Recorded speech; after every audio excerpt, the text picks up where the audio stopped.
was so much fun. This is a test to see if you're alive. So far, so good. Good morning, children of God. Good morning. It's a wonderful day. Unconditional love is no more a force in space-time than it is in chess or soccer or ice hockey. Rules define life games. Rules define life games.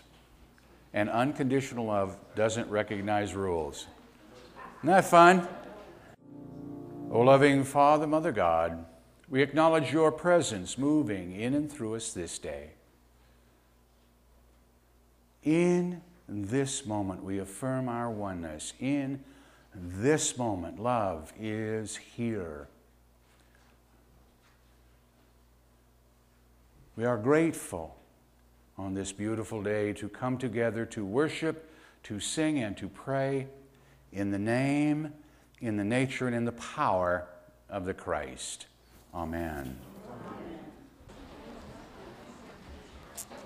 Today's daily word is expansiveness, and the reading of the daily word this morning will be by Jim. Good morning. It's a lively crowd this morning.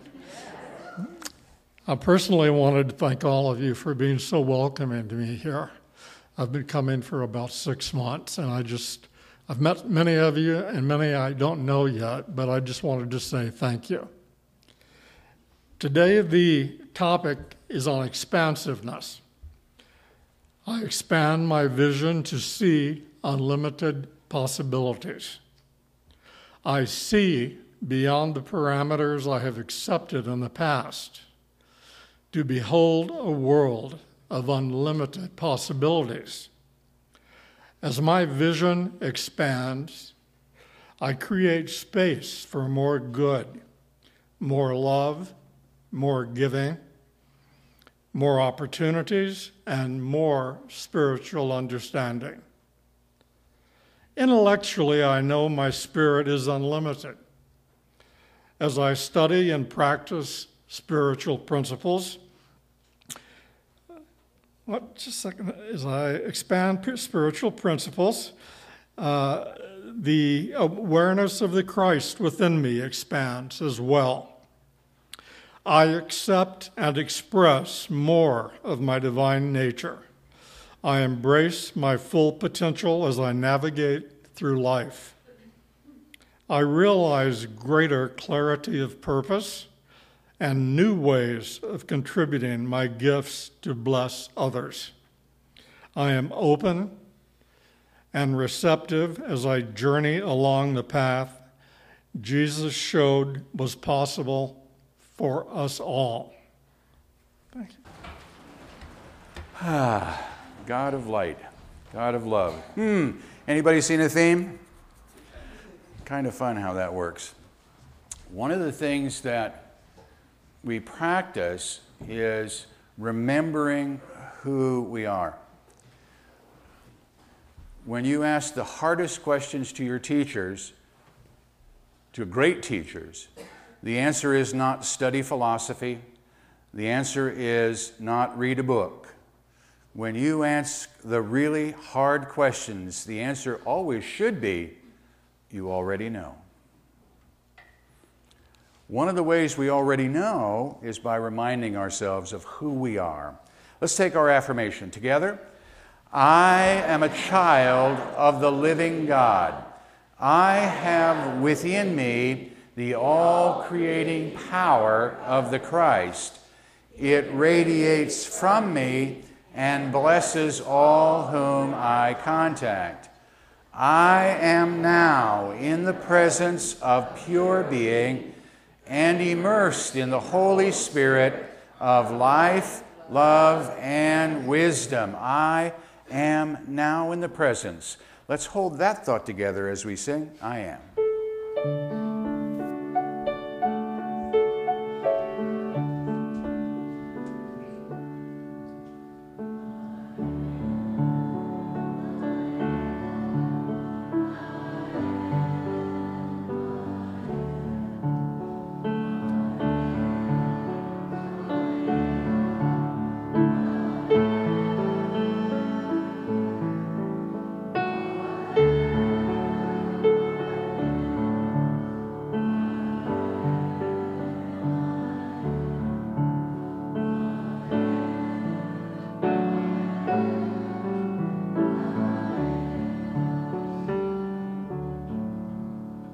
And as we hold these truths of us,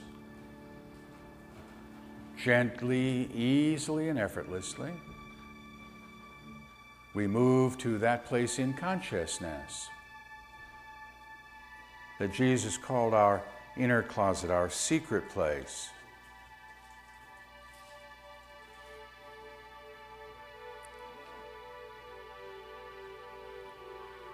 As we enter this sacred holy ground, we close the door. We close the door on those thoughts and feelings of what I should have done. We close the door on those thoughts and feelings of what I have yet to do this day, and for one holy moment we rest. As we have stilled our bodies here and now in this moment, we quiet our mind. No fight nor struggle. Gently and easily we allow these thoughts to rest. And here in the stillness, in the silence, we listen.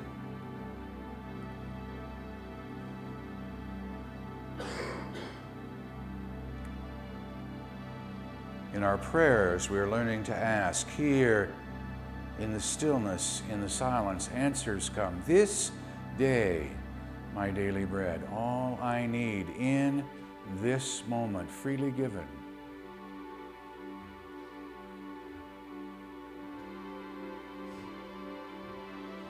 This day, I choose to reach out and claim these gifts.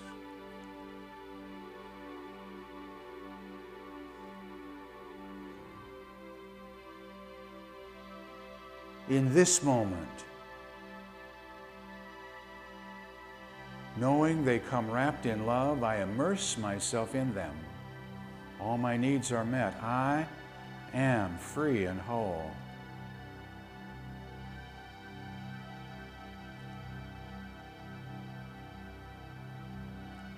In this moment, each and every cell of my being is re-energized, revitalized. I am whole and free.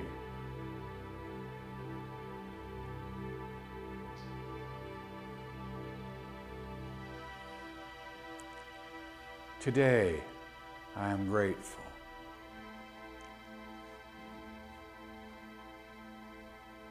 I allow gratitude to surround these gifts, and affirming that I am a channel through which good works in my world, I set these gifts free into my world. For in truth there is no lack nor limitation. These thoughts and feelings, these gifts of love, move into this room, touching each and every one of God's children. I am whole and free.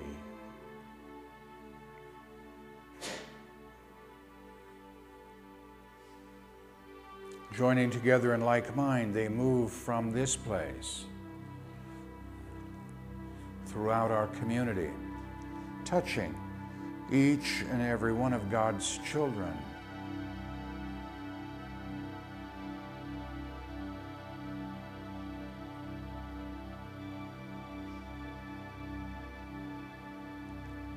The flow continues across our state, around our world, throughout our universe, touching each and every one of God's children.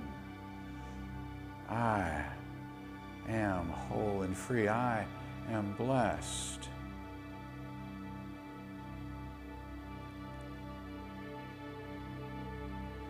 Having affirmed our oneness, we know that somewhere, somewhen, someone is saying, thank you, thank you, thank you, for in this moment, that which you have sent is exactly what I needed, and I am grateful. I am whole and free. And that gratitude swells up and returns to you. The circle of life is complete. I breathe it. I live in it.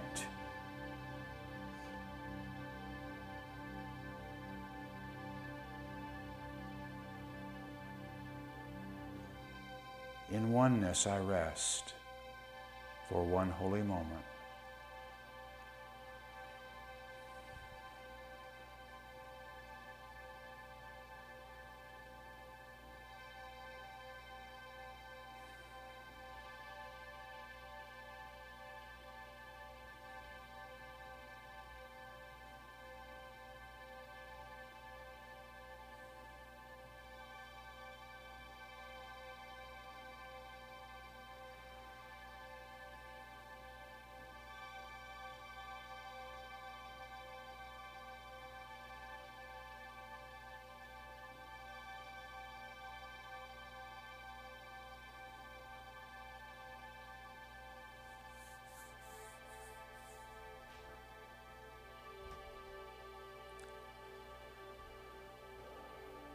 Knowing there is more yet for me to do this day, holding on to this experience, gently and easily I bring my attention back to this place, to this now.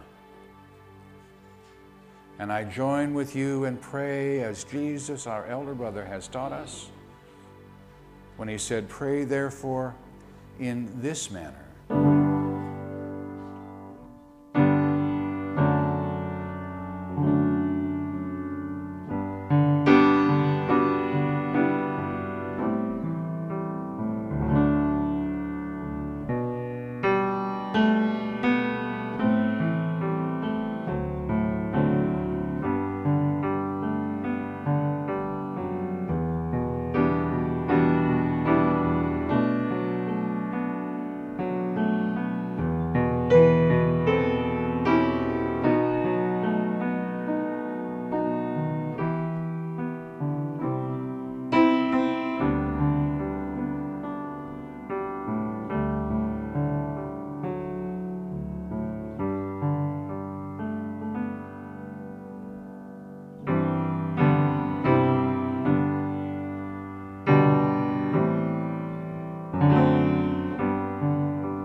Num, num, num, num.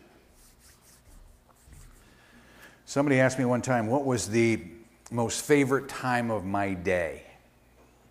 Because I do lots of things in my day. I'm very busy. And the most favorite time of my day is my tithe to God. And my tithe to God goes like this.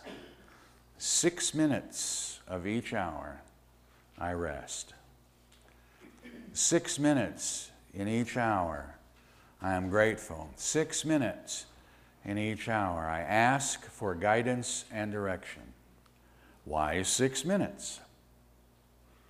It's a tenth, yes? I'm not quite to the praying unceasing part, but I got it down to once an hour. And the reason that is joy-filled for me is because it brings to me a new insight every hour of the day, of my working day. There's something new going on. I see things with a new light. It leads me into where we're going today. One of the challenges that people have when they first are introduced to new thought is on the surface, I love this statement, you guys only see good. True. But There's all this stuff in the world. You're just very Pollyannish about the whole world. There's no bad in it. Oh, I got that there's bad. Guess what? It doesn't have to be. Oh, yeah, it is. That's the way man is. Okay. If that's your belief, I love you. And I'm learning to say you're wrong under my breath. Silently. But they're only wrong from my perspective. Just from my perspective. Okay? That doesn't mean they're wrong from theirs, because we're all in a growth phase. We're all learning how to live in a new way. And that becomes the test, if you will, is, am I fooling myself? I've always loved the story about having the pink Cadillac on a magnet, on a picture of the pink Cadillac on the refrigerator with a magnet, and never one in the driveway. See, so this law of attraction stuff doesn't work. I give and I give and I give, and the world dumps on me. Therefore, love doesn't exist. Or, I am not worthy of love. Ooh. Right? And sometimes we play those games with ourselves, and that's not true either. It goes back to what we had on the board this morning. Unconditional love has no rules. Unconditional love is, you're going to see a theme, God is. My world is. I am. Clear, concise, unequivocal statements of truth that as a human being I cloud and obfuscate as often as I can. I don't know why we do it that way. We just do. Let's have a collective and figure out what's the most difficult way to live in the entire world, and we'll all agree that's the way it's going to be. Yay! What? When the answer is so simple. So simple. Here it comes. Love one another even as I have loved you. Love one another even as I have loved you. And the base for it goes like this. The Father and I are one. You and I are one. We together are one. There is only one power, one presence. Anything other than that is my misunderstanding of that one. Real simple. So, are you fooling yourself? You're fooling yourself if it goes like this. I use my affirmation, I use my mantras, and nothing in my world changes. Just ask me.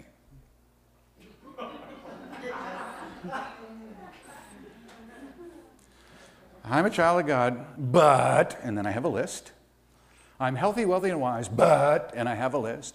Everybody loves me, but those guys, whoever those guys are. So I said one time I got myself in trouble, so I might as well say it again. So we need to get off our butts.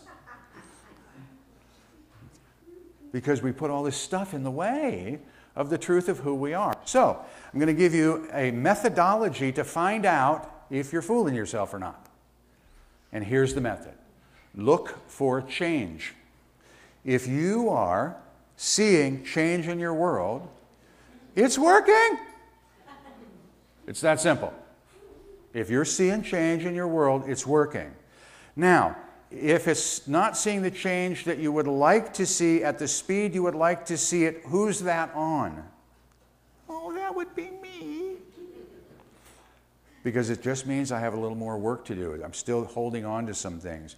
We're having fun this week about records. And bookkeepers are notoriously good for keeping records. Forever. Okay?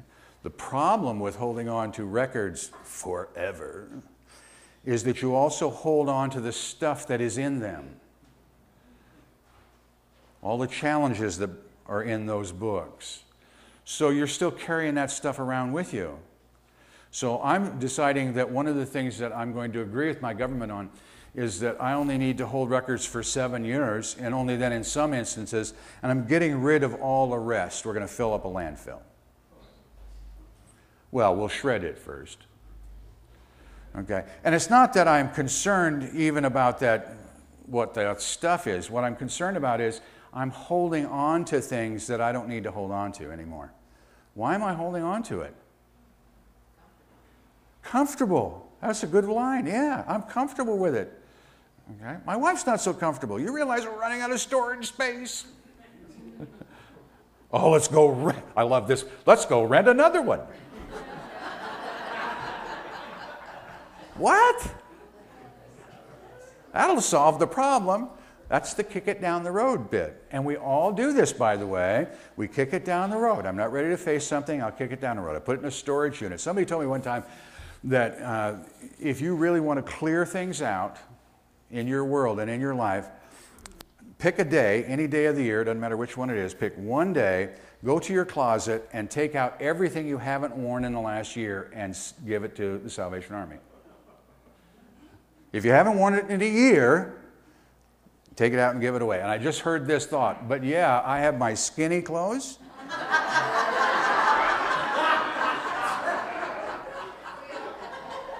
Right? So that's not going to work. Because, watch, I might need these. Okay, good for you. Who is your source? Do you really think that if I empty this out, that if I need new skinny clothes, that I can't find them? All the skinny clothes are going away. It's a national disgrace. All the skinny clothes are going away. It's silly, isn't it, when we play that kind of thing? But look what we do with that. We hold on to things. And these, remember, thoughts are things. And we hold on to these thoughts. The reason I don't want to get rid of my skinny clothes is not because someday I'm going to be skinny, but someday I might not have. I'll be skinny would be nice, but I might not have. So I go into lack and limitation. Oops. What happens when I can say no? I need what I need in the moment. When do I need skinny clothes? When I'm skinny. If I need suspenders, I have them in the closet. No, whatever it is. But I'm learning how to get rid of the thoughts in the same way. What am I holding on to things for? I'm not saying give everything away, but you can if you want to, and that's cool. There are people that do that on a regular basis and live literally moment by moment. The peace, what was her name? I can think of it. Peace traveler, wanderer, something. Pilgrim, there we go. Somebody come up, it was a double P word. Made a decision, literally gave away worldly goods, wandered around from place to place, knowing that God would provide, knowing that she would find shelter, knowing she would find food, and she did it for a long, long, long time. And it worked for her. Yay! Doesn't make her wrong or right, just make her is. This is what she practiced. This is what she believed. And she moved through that. We've had great teachers. One of the ones that I refer to regularly is Joel Goldsmith, who, recognizing that life is eternal, had to prove it, as did Jesus, to those who loved him a whole lot. And he went and had a physical. And at the end of the physical, with all the draws and everything else, his doctor said, "You are the most healthy human being on the planet." And within 6 weeks, Joel made his transition, proving that it's not about this body temple, it's about your path and your belief systems. Same thing with Jesus. Now, we see it differently. Our perspective's a little bit different. We see Jesus going through a process. We saw Joel going through a process. When we're with loved ones, we see them going through a process, but it's their path. They make the decision. You make the decision. Once you get to that point, by the way, then the sense of relief that comes in your being is just wild, because there's no fear piece that goes with it. It's a next piece. It's just a next piece. What's next for me? I don't know. Guess what? Is it going to be more fun than this one? Maybe. Because I can't remember if I did it before or not, for those of you who are into reincarnation. Just saying. But each step is a path. And the point being, more than anything else, is that as you move through your path, the test is, whether you're fooling yourself or not, is whether you can see change in your world, in your life, how you perceive your life. And oh, by the way, God loves you so much that it doesn't matter which thoughts you hold. You can change for the better or not, based on your thinking. And God will love you no matter what. And you will see change. The question is, for you as an individual, is what change do I want in my world?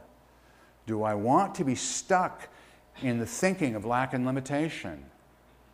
Or would I rather be stuck in abundance? Or would I rather not be stuck at all? I think I'm choosing not stuck. Because not stuck also means no struggle. Because sometimes I struggle at both ends of the spectrum, and I need to bring it back to the center. I need to bring it back to oneness. That's how I know. That's how I know things are moving in the right direction. Even when they don't appear this way. I had the opportunity this last week to visit with a friend who's going through a challenge. And most of you know that I was in law enforcement for a number of years. And one of the things that we used to say, anytime you went to a jail or a prison anywhere in this country, that there are no guilty people behind a wire. Just ask them, they'll tell you. I'm not guilty. I didn't do it. I didn't know anything about it. I wasn't there at the time. No, I've never done that. And that seems to be the mantra. It's all they did to me. Okay? Now, that's not 100%. That's why I bring this up, is I had the opportunity to visit with somebody who said, I'm here because I did it. And I'm prepared to take the steps to answer for the choices that I have made. Guess what? He may reside in a jail, but he does not live in prison. Can you see the difference? My question to you is, are you living in a prison? Because you make those choices and the consequences that go with them, and we block ourselves in. We say, this is the way things must be. And in learning how to make steps through that, making the choices, so that we're not fooling ourselves, as we look at choices moving us towards what? Towards our oneness, towards understanding our oneness. We move towards living in unconditional love. I had a great conversation this week, and every time something comes up in our world, you have an opportunity to heal you and others at the same time. Okay? We live in a world that has laws. I got that. Do I love them all? No. Fair statement. But they're the ones that are in place. And there are rules and regulations, not counting unconditional love, about how we live. So somebody creates what we see as a heinous act, and we think, let's throw all of our rules away, and let's just hang this guy from the nearest bridge. It doesn't matter what the rules say, but that's a slippery slope, isn't it? Because who's to decide what the rules mean next time? And it's the same thing here. It's just a thinking process that I'm thinking, this is a way for me to behave. Is it? I need to ask the question. Am I fooling myself? Am I just using the mantra? Am I just saying the words? Or am I living them? Learn to live them, not just say the words. There's a euphemism, ETC Christians. Anybody knows what that means, ETC Christian? They show up every Easter, Thanksgiving, and Christmas. Okay? And then there's our Sunday-only Christians. Those are the ones who show up on Sunday, and for the next 6 days of the week, you wonder what they practice. Okay? And then there are those who literally live the truth of who they are as best they can, day to day to day. And the truth is, most people live that way, not the other way. But more and more and more of us are learning to live the truth of us every day. It's not about coming to church on Sunday. I talked with somebody this week who said, I really feel bad. I haven't been to church in so long. I said, if you really feel bad, you should come to church.